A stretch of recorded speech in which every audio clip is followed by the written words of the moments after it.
The Politics of Reality Essays in Feminist Theory by Marilyn Frye. Essay 5 A Note on Anger. It is a tiresome truth of women's experience that our anger is generally not well received. Men, and sometimes women, ignore it, see it as our being a quote unquote pest or quote unquote hysterical, or see it as craziness. Attention is turned not to what we are angry about, but to the project of calming us down and to the topic of our quote unquote mental stability. It is as common as dirty socks. Every woman knows it and has lived it. Men receive women's anger as incongruous and irrational, and in many cases, they are simply unable to improvise any way to cope with it. They strike out physically, slapping or beating the angry woman, or they retreat, covering their incompetence with something like, quote, I can't deal with you when you're like this, end quote. I don't read men's misreading of women's anger and their inability to respond appropriate to it as wholly or always willful and malicious, as always simply a pretense, but put to just to frustrate the anger and avoid acting on the matter the anger is about. It has often not felt to me like simple perversity in the situation I have experienced, and this judgment is supported also by my experience on the side of the opposition's barriers as a white woman encountering the anger of women of color. The anger is in fact sane and sound, but its seeming crazy and bizarre to the receiver is also real. In many situations, men really don't experience women's anger as some sort of unnatural and baffling event that has no intelligible place in the casual order unless the man can see the woman is quote unquote out of order. Though it is correct to deplore and denounce this odd combination of ignorance and incompetence as sexist or racist, that is neither intellectually nor politically sufficient. We can, if we will, learn something from this phenomenon.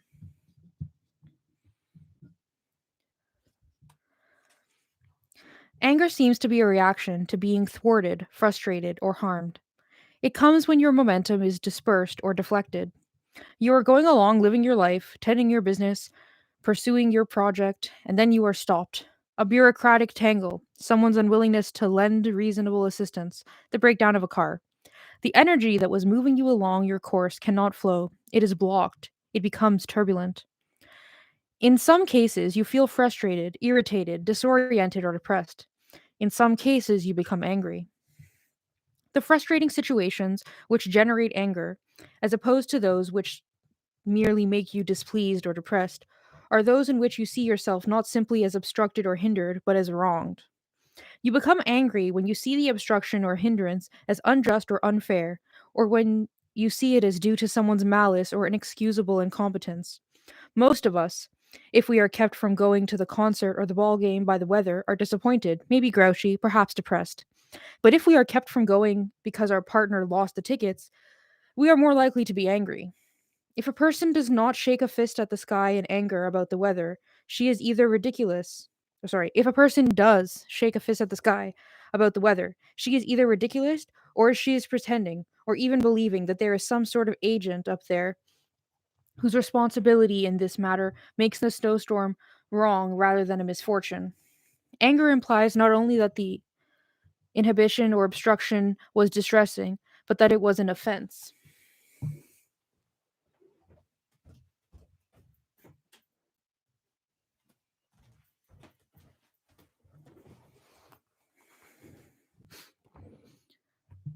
To be or be perceived as wronged, you have to be or be perceived as right. Anger is always righteous. To be angry, you have to have some sense of the rightness or propriety of your position and your interest in whatever has been hindered, interfered with, or harmed, and anger implies a claim to such rightness or property. And when you are not quote unquote right or quote unquote in the right, anger is inappropriate or impossible. Suppose that in the midst of cooking something you realize you need mushrooms. You've seen in an ad in the paper that says a particular store has a special on mushrooms. You dash off to that store but find that they don't have any mushrooms at any price. You may be angry, but if it turns out that you misread the ad and it was actually another store's ad, that will take the wind out of your sails. If you are not right in your expectations, then you are not wronged in its disappointment.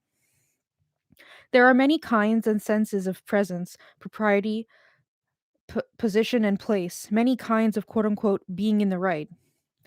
I do not mean here to speak just of quote unquote rights in some strict political or legal sense. I mean to speak of something which is the logical mate of respect.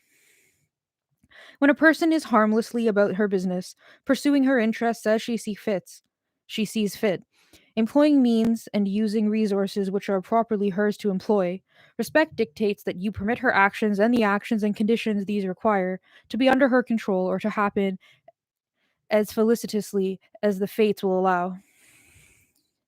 If she is engaged in building bookshelves, respect dictates that you do not saunter up and take the hammer without bothering to ask her if she's finished with it. Unless, of course, you needed to defend both your lives by braining a dangerous intruder. Whether or not the hammer is, in a legal sense, her property, it is in her domain and associated with her by the web of connections her uh, purpo- propro- purposive behavior weaves. If you walk off with it, in the absence of some overriding factor like the intruder, your act implies that you do not acknowledge that it is quote unquote rightful that the hammer be in her domain. For instance, that you think that she does not have the right to use it because she stole it, or she ought to not be making bookshelves on company time, or she's botched it up so badly she shouldn't bother continuing anyway, or you don't think she or her project is worth minimal recognition and consideration. If you think any of these things, then there is something about her and or her project which you are not respecting. The domain one acknowledges in respecting a person, a project, or act is not simply physical, encompassing physical objects. Acknowledgement of right may dictate refraining from making conversation, which would distract a person, or it might dictate encouraging her and not discouraging her, or not discouraging her. Her attention, her confidence, her sense of well being, her freedom to speak her mind, her access to knowledge and skills are all matters within her domain. Anger implies a claim to domain, a claim that one is a being whose purposes and activities require and create a web of objects, spaces, attitudes, and interests that is worthy of respect, and that the topic of this anger is a matter rightly within that web. You walk off with my hammer, and I angrily demand that you bring it back. Implicitly, I claim that my project is worthy, that I am within my rights to be doing it, that the web of connections it weaves rightly encompasses that hammer. Or you wantonly criticize my work without invitation, and I angrily tell you to mind your own business. Implicitly, I claim the right to do this work, the property of relying only on my own judgment if I wish, and the sanctity of whatever confidence I have in my abilities and the success of the project. There is something I demand that you respect.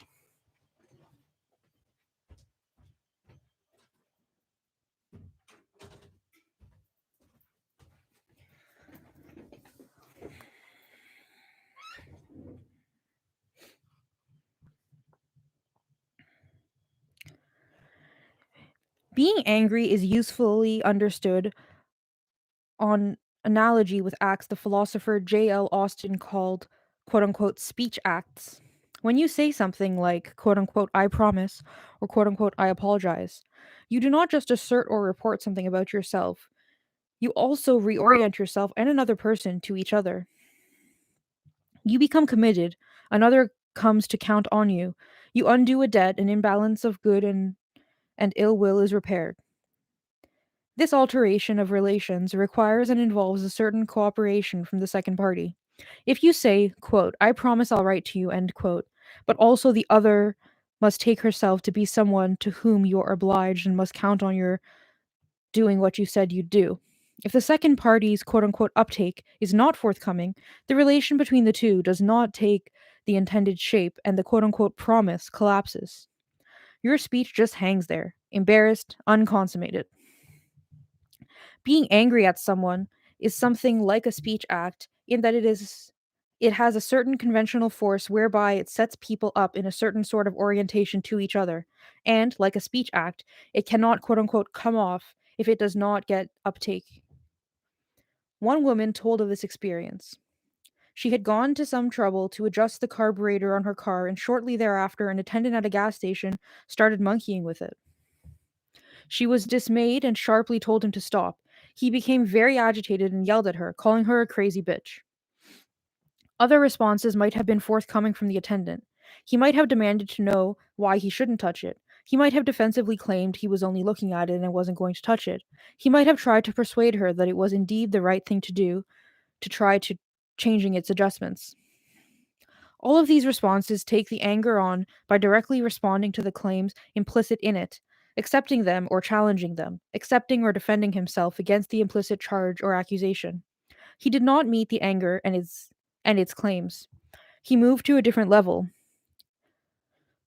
What he did was irrelevant. He changed the subject from the matter of his action and the carburetor to the matter of her character and sanity. He did not give her anger uptake. Deprived of uptake, the woman's anger is left as just a burst of expression of individual feeling. As a social act, an act of communication, it just doesn't happen. It is, as Austin would have said, quote unquote, non played. The sort of uncooperativeness displayed by the gas station attendant is a rejection of anger's claims. It rejects them not simply as arguably false or unjustified, but as claims so wildly and obviously off the mark as to confound response. If it rejects them as claims only someone in an abnormal state, hysterical or mad, could make, as implying accusation so obviously fantastic that they would be motivated only by a fevered or indiscriminate malice. The claimant can only be a crazy bitch. One's anger presupposes certain things about what sort of being one is, and what sorts of relations are possible between oneself and another. The patterns of claims someone can and cannot countenance, of the acts one can and cannot give uptake to, is a partial map of one's worldview. It reveals something of one's understanding of the essential natures and relations of things. You say the movie is at 7:30 and I disagree, saying it is at 7. I am puzzled by you getting it wrong, since I think you must have phoned the theater just as I did. But we are still in the same world of belief and discourse. Another day, you say you are the Messiah and I should worship you. This situation is rather different. I don't know how to argue with you about that, assuming I am satisfied that we mean the same thing by these words. I have certain understandings of what a Messiah would be if there were one, of what worship is, and of what circumstances under which worship might be appropriate. These are enmeshed far more deeply in my basic understanding of the world than in my confidence in the health of any one particular human being I may encounter. As I understand this world, human individuals run amok far more often than messiahs appear, if they ever do. If I am convinced that you are serious, I can only suppose there is, in some sense, something wrong with you.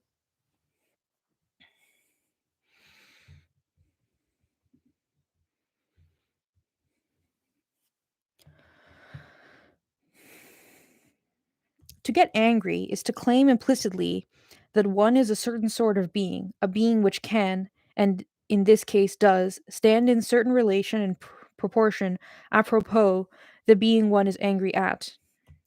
One claims that one is in a certain one claims that one is in certain ways and dimensions respectable. One makes claims upon respect. For any woman to presuppose any such thing of herself is at best potentially problematic and at worst incomprehensible in the world of male supremacy, where women are women and men are men. A man's concept of woman and of man, and his understanding of what sorts of relations and connections are possible between beings of that sort, to a great extent, determine the range of his capacity to comprehend these claims and hence of his capacity to give uptake to women's anger.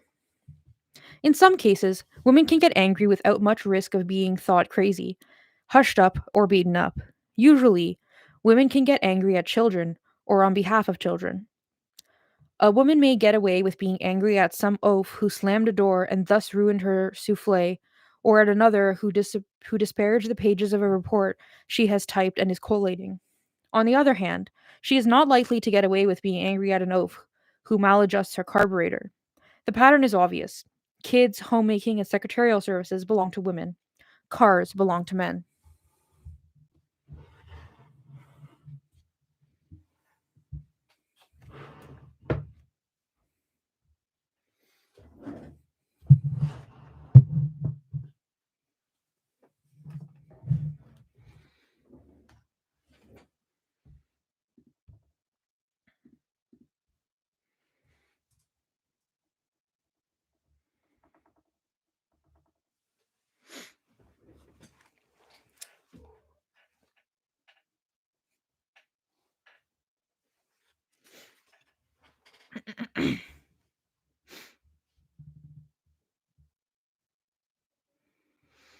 So long as a woman is operating squarely within a realm which is generally recognized as a woman's realm, labeled as such by stereotypes of women and of certain activities, her anger will quite likely be tolerated, or at least not thought crazy.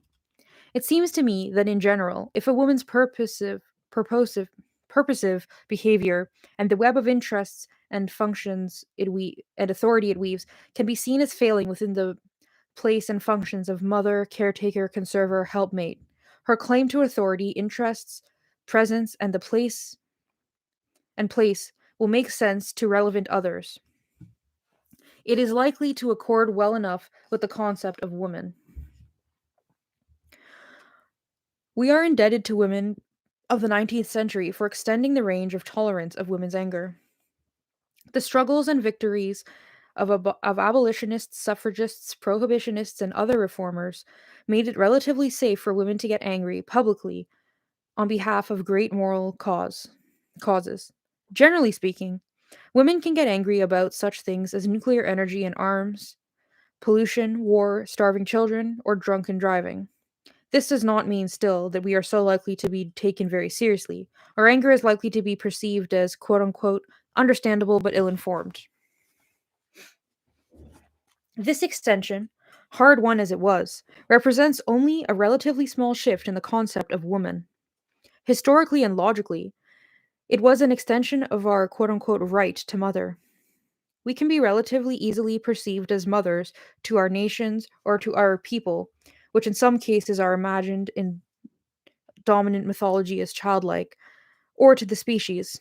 By virtue of this, we can be understood if we claim legitimate interest and some degree of authority in the matter of the protection and preservation of their protection and preservation. Also, as an extension of mothering into matters of public welfare, it still permits women anger only on behalf of others, not on our own behalfs. A woman's anger on another's behalf is far more likely to get uptake and even acceptance than her anger on her own behalf. This is why it is easier for women to be passionately anti abortion than passionately quote unquote pro choice. One is within the bounds of concepts of women which are more widely shared and more widely warmly sanctioned than one's passion is in the defense of others, especially if the others can plausibly be presented as quote unquote innocent and as quote unquote children or quote unquote babies. For the same sorts of reasons, women's claims to some sort of propriety and authority in our interests in peace and the survival of humanity are generally more credible in this culture than women's claims to a like propriety and authority in our own interests in our own skins, genitals, and wombs. Hence, it is safer to get angry about nuclear power than about one's own rape. The former is more likely to be intelligible, to get uptake.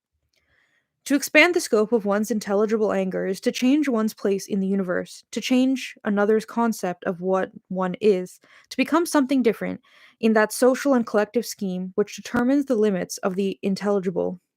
19th century women succeeded in expanding the concept of woman, that is, really, the concept of mother, to the point where a woman could express anger in a public matter and be found intelligible.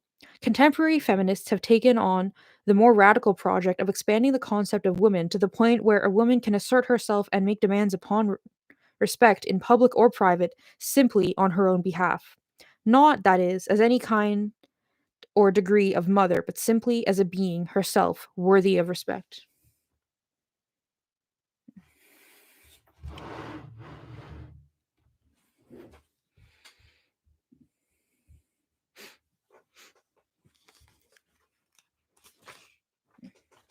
Not all anger is justified, and as long as we have concepts of ourselves, others, and the relations among us, some anger will sometimes be unintelligible.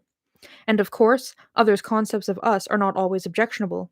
Different men, and indeed different women, differ in detail in what concept they have of women and what they would or could perceive as, quote, a woman going about her business, pursuing her interests by means and using other resources which are properly hers to employ, end quote.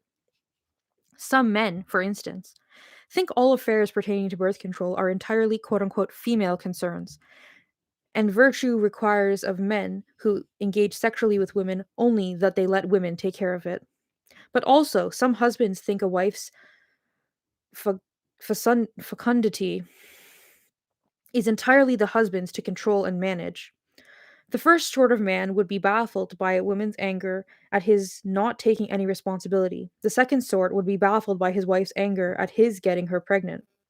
In both cases, the discovery of what baffles is the discovery of some aspect of what the man thinks a woman is. No two women live in a daily and detailed way in identical spaces created in identical ranges of concepts of women. Some of us, indeed, have consciously constructed situations for ourselves in which we will be shaped by chosen and wholesome concepts of women. For better or for worse, though, in each of our lives, others' concepts of us are revealed by the limits of their intelligibility of our anger.